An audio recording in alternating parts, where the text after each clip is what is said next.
What's up, everyone? Welcome back to another Slow Six Fix. And today we are working on the Cobra again. So this is a kind of a weird problem I've discovered.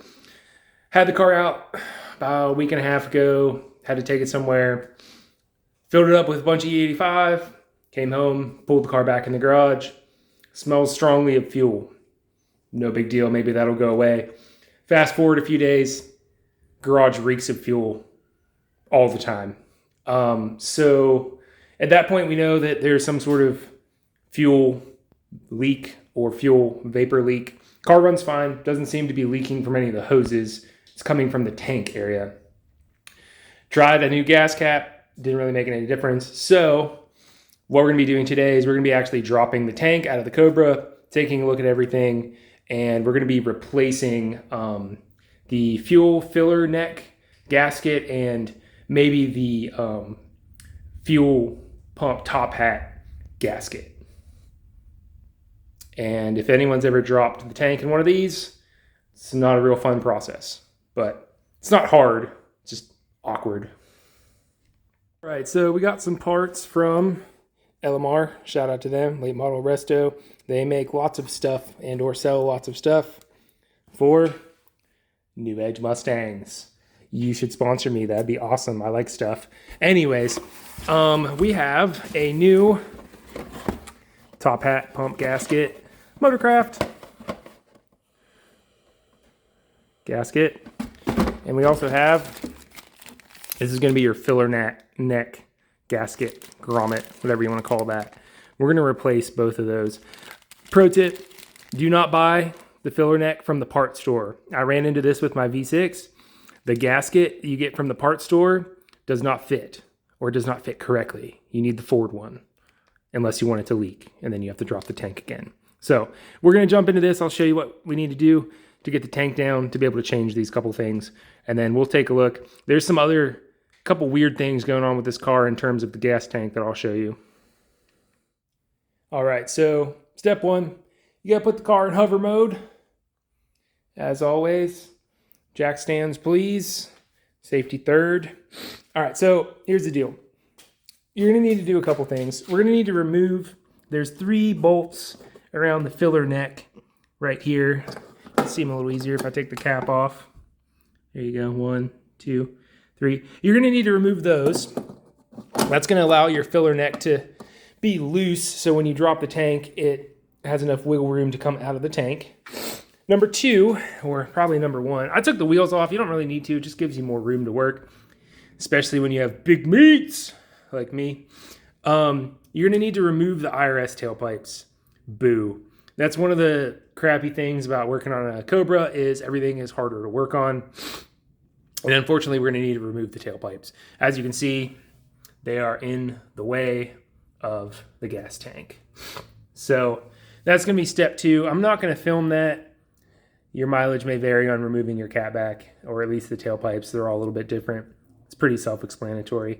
And then we'll go from there once I have the tailpipes off. Okay, so now that we have fought with the exhaust for forever, we are ready to take the tank down. So I removed my filler neck bolts. There's actually also one down in here somewhere. Ignore all that mess of zip ties. And you're going to need to remove that line that I'm pointing my flashlight at. It's just a clip, just kind of pulls off. It attaches the tank to the filler neck. And then here's the bolt for the bracket for the filler neck that I was talking about that you're going to need to remove. And then you're going to need to remove the fuel filter. This car has a 4 return style fuel system, so the filter is not hooked up to anything, so that makes my life easier. There's also a connector right in that vicinity that you need to unhook. And interestingly enough, when I talked to you about things I was discovered while working on this car does not have a charcoal canister. It's pretty strange, right? So that was deleted. Not really sure why, but it is now non-existent. So we don't have to worry about any of the lines from that. Normally there is a line on this side of the tank that you can see right there behind my IRS subframe, that little white connector that you're going to need to unplug. That's not plugged into anything, so I don't have to do anything with it. All right, so we are officially ready to drop the tank. We have this bolt here unbolted. That's for the mount for the filler tank. Here's the filler neck gasket that we're going to be replacing. We have disconnected the harness for the fuel pumps. And then really all you got to do is, there's two bolts. There's one, up there somewhere for the tank straps. And then this one, there's actually just a hinge. So this side hinges and there's a bolt on the front edge right there. Those are, I believe, 13 millimeters. So what we're going to do is we're going to put a jack underneath the tank so it doesn't fall on your face. We're going to unbolt those, and then we're going to try and wiggle this puppy out of the tank so we can replace the gasket here.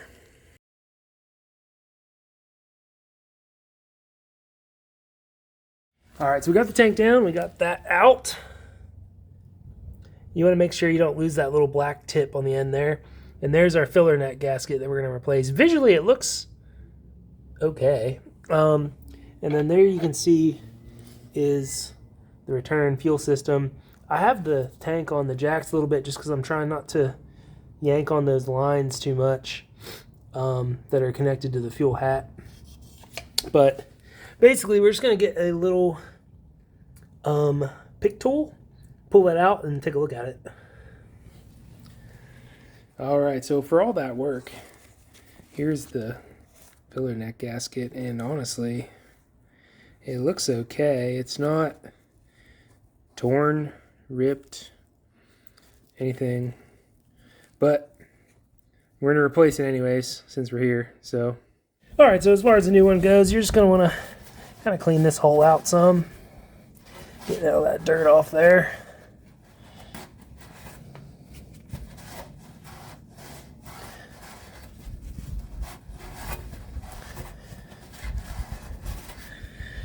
And then basically the new one, you're just going to shove back in this hole. And it is a very tight squeeze. So it's going to take quite a bit of effort to get that in there. You're basically going to need to bend it in half. And then you're going to try and get all of these, the back side of this rubber lip, in the hole here. Like I said, requires a decent amount of force, but it's not bad. And you don't get your glove stuck in there. It's the other key. I wouldn't recommend using a screwdriver or anything to do this because you'll probably just end up putting a hole in the gasket if you do that. So close.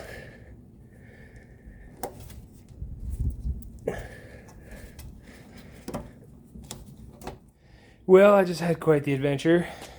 I dropped that in the tank, which then required me to remove the pump hat, which then may or may not have broken my fuel level sender. I'm not sure if that piece reattaches or not. If anyone has messed with one of these before, you know that the fuel level sender is like $300 and it's a order part, so hopefully I can reattach that and it still works. If not, I just really screwed myself. So that sucks. Okay, so I ended up siphoning a lot of the gas out of the tank with this little hand pump, except I sprayed myself with gasoline. It's not completely empty, but I took probably 3.5, 4 gallons out of the tank. Just going to make your life a lot easier putting everything back in. So the last thing we're going to do is replace that little pump hat gasket on the pump. We'll put everything back together and put the tank back in the car. All right, so there's your new pump hat gasket. It's pretty self-explanatory. You just got to put the nipples in the little holes where they go and tighten the pump hat back on. It's kind of hard to screw that one up, to be honest. All right, after quite the adventure, we got everything back in. I did not film any of putting anything back in. It's really a two-person job. Basically, you have one person use the jack, kind of manipulate the tank up and down, and you lay under there and kind of finagle it around until you can line it up to get the bolts back in. You also have to shove the filler tube back in the gasket, which is kind of a pain. It's difficult but doable.